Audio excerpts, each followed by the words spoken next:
ऐसे भगवान का नाम लेते हुए माता पार्वती के पास पहुंची। माता प्रणाम। आओ नारद। नारद जी बड़े दिनों के बाद आए हैं। आना जाना थोड़ा कम कर दिया है आपने,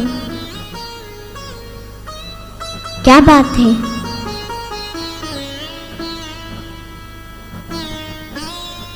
नारद जी ने कहा, माता क्या आना और क्या जाना,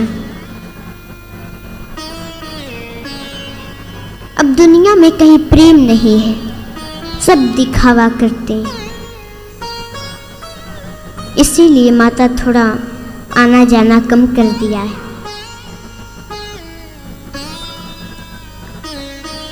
माता ने कहा, नहीं नारद जी, ऐसी तो कोई बात नहीं। भगवान भोलेनाथ तो हमसे बहुत प्रेम करते हैं, हर बात बताते हैं हमें।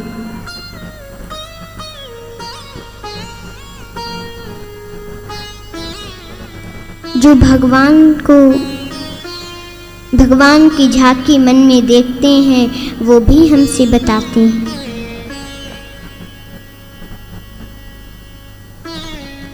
जो गुरु मंत्र किसी को नहीं बताया जाता वो मंत्र हमें वो बताते हैं। हमसे तो वो कुछ भी नहीं छिपाते, बहुत प्रेम करते हैं हमसे। नारद जी ने कहा, माता यहाँ प्रेम है तो बहुत अच्छी बात है।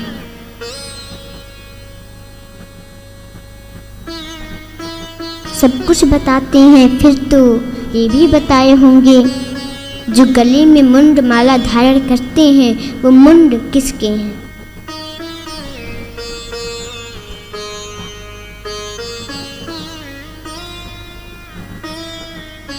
माता पार्वती बोली, नारद जी ये तो हमसे वो नहीं बताए।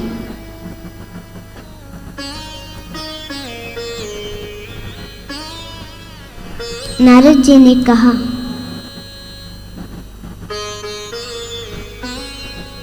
कि माता वो प्रेम क्या खाक करते हैं, जो असली बात है वो बताते ही नहीं आपसे।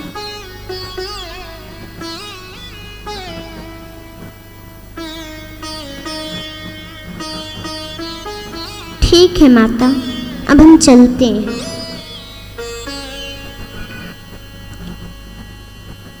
और वहां से फिर चले गए। रास्ते में जा रहे थे, भोलेनाथ मिल गए। नारद जी ने कहा कि प्रणाम भगवान। उन्होंने कहा, नारद कहाँ से आ रहे हो?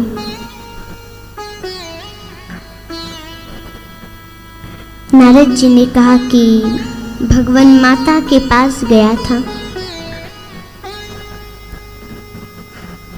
माता आपका इंतजार कर रही है।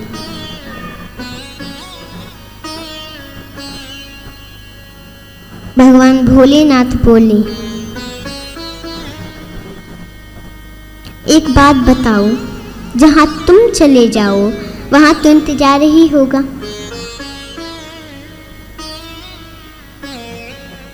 नारद जी तो वहां से चले गए। भगवान भोलेनाथ आए, बोले, देवी बहुत उदास बैठी थी माता पार्वती।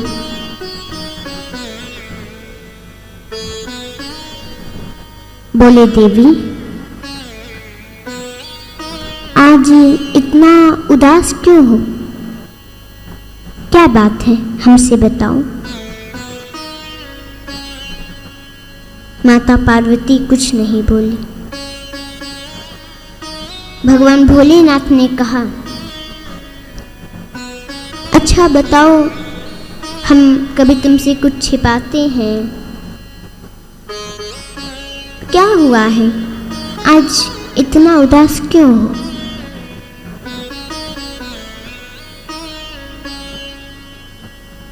माता बोली, आपसे तो बात करना है बेकार है। भगवान भोलेनाथ ने कहा, बताओ तो बात क्या हुआ है। बोली, ऊपर से तो काले हैं ही आप, मन के भी काले हैं।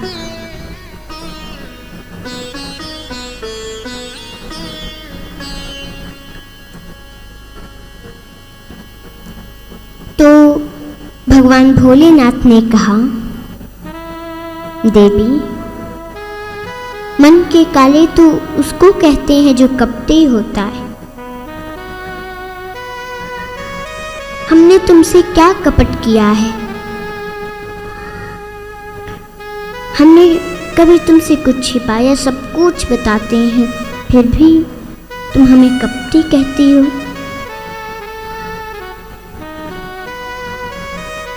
माता बोली, कहते हैं हम सब कुछ बताते हैं, तो ये जो गले में मुंड माला आप धारण किए हैं, ये मुंड किसके हैं? आपने कभी हमसे बताया?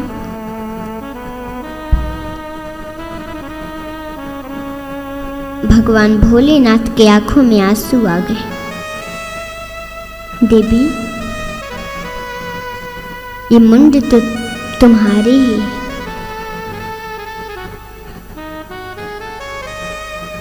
तुमने कभी हमसे पूछा नहीं तो हम भी बताना भूल गए, पर ये मुंड तो तुम्हारे ही है। जब जब आप अपने शरीर का परित्याग करती हो देवी, आपके मुंड को हम धारण करते हैं कि आपकी स्मृति बनी रहे, याद बनी रहे।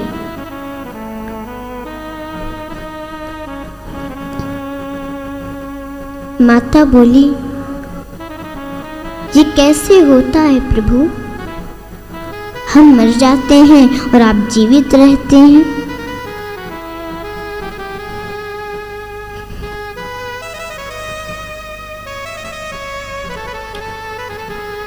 आप जीवित रहते हैं, ये कैसे हुआ? भगवान बोले कि देवी, ये सब तो अमर कथा का प्रभाव है। तुम्हें याद है, सती रूप में हम तुम्हें कुंभज ऋषि के पास ले गए थे कथा सुनाने।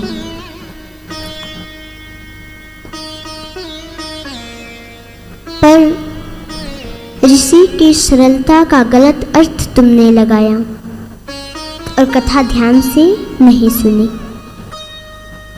और हमने कथा ध्यान से सुना।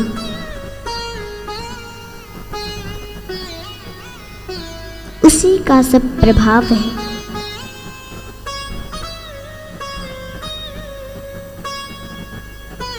माता बोली कि हमको भी सुनाइए न प्रभु, अब हम ध्यान से सुनेंगे। भगवान भोलेनाथ ने कहा, लेकिन कथा को सुनने के लिए एकांत में चलना होगा।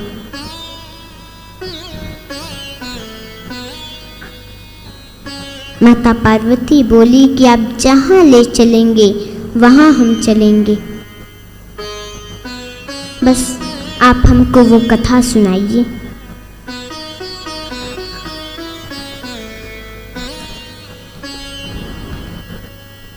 तो अमरनाथ क्षेत्र में भगवान भोलेनाथ लेकर आए और बोले, देवी, एक बात आपको मालूम है, जब हम भगवान का कथा कहते हैं तो हमारे नेत्र बंद हो जाते हैं, और जब बंद हो जाएंगे तो मैं कैसे जानूंगा कि आप कथा सुन रही हैं कि नहीं?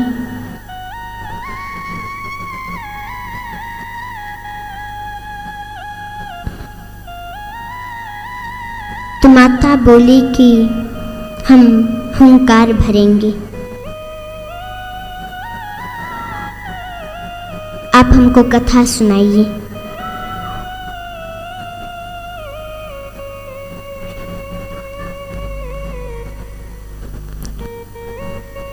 तो भगवान शंकर आंखों को बंद कर लिए और कथा सुनाने लगे।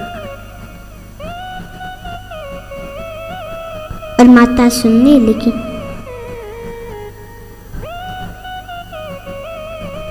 पर महाराज अभी आधी कथा हुई थी, माता पार्वती बीच में ही सो गई।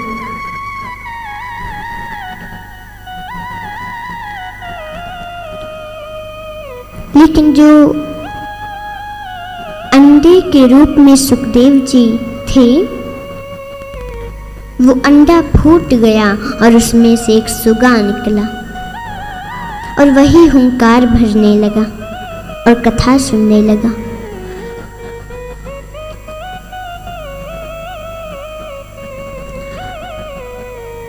अब महाराज जब कथा पूरी हुई, भगवान भोलेनाथ के नेत्र खुले, देखे तो माता तो सोई है।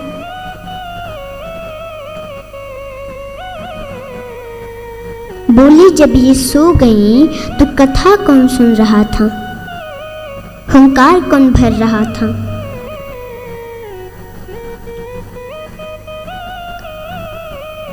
और अपने त्रिशूल को आदेश दे दिए कि जाओ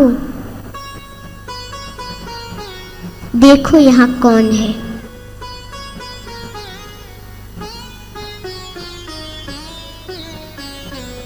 अब त्रिशूल जो सुखदेव जी थे वो भागने लगे और त्रिशूल दौड़ाने लगा।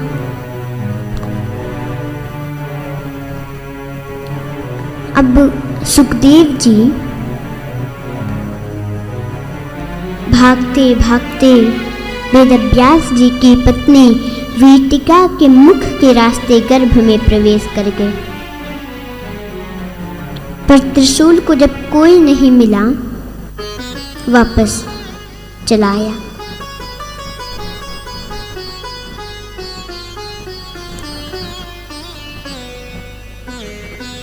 और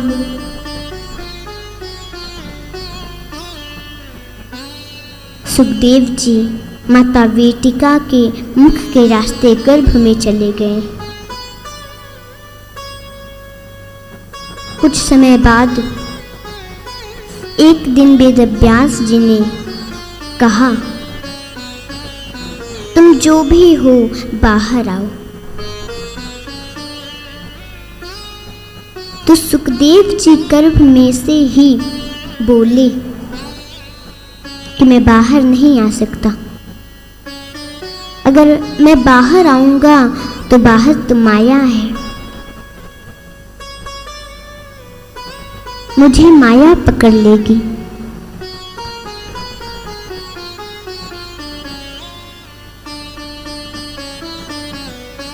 मैं नहीं आऊंगा बाहर, मना कर दी। तो फिर वेदव्यास जी ने कहा, हम तुम्हें आशीर्वाद देते हैं, तुम पर माया का असर नहीं होगा।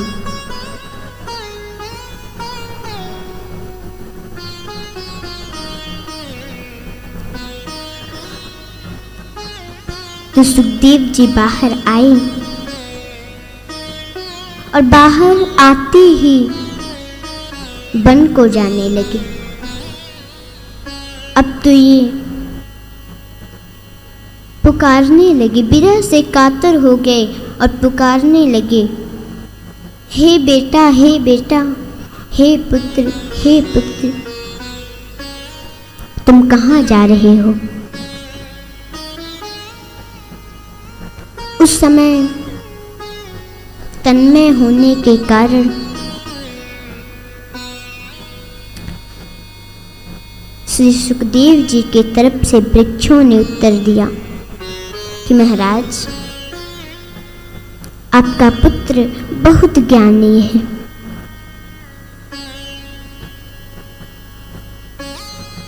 और सुखदेव जी भजन करते हुए चले गए।